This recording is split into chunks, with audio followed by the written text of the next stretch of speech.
lorsque le mari appelle sa femme dans son lit et que celle-ci refuse, les anges la maudissent jusqu'à ce qu'elle se réveille. Les anges la maudissent jusqu'au matin.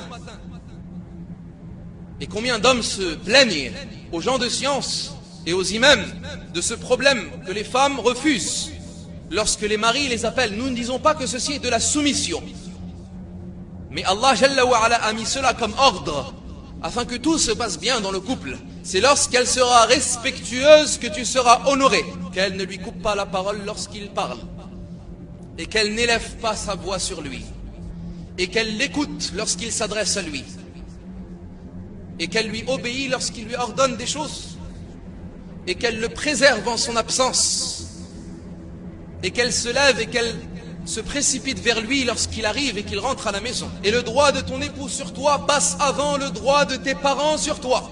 Malheureusement, qu'Allah les guide, beaucoup de mères rentrent dans les affaires du couple et veulent alors défendre leur fille. Nous disons, la mère vertueuse et intelligente ne défend presque en aucun cas sa fille, même si sa fille a raison. Pourquoi?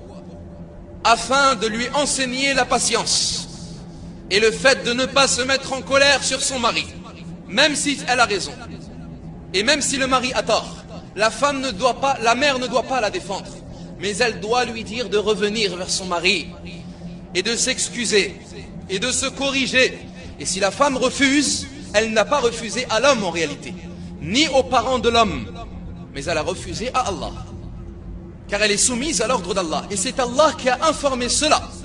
Un homme n'appelle pas sa femme à son lit et qu'elle refuse sans que celui qui est dans le ciel as-sama, c'est-à-dire Allah, sans que celui qui est dans le ciel as-sama soit en colère contre elle jusqu'à ce que soit satisfait d'elle son mari, c'est-à-dire jusqu'à ce qu'ils se réconcilient.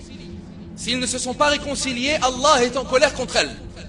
Sache, ya amat Allah, que la satisfaction d'Allah est dans la satisfaction de ton mari, et que la colère d'Allah est dans la colère de ton mari. La femme et l'épouse n'aura accompli le devoir qu'elle a envers son Seigneur que lorsqu'elle aura accompli le devoir qu'elle a envers son mari. La considération de la femme envers son mari, comme les gens ont une considération envers leur roi ou leur gouverneur ou leur empereur.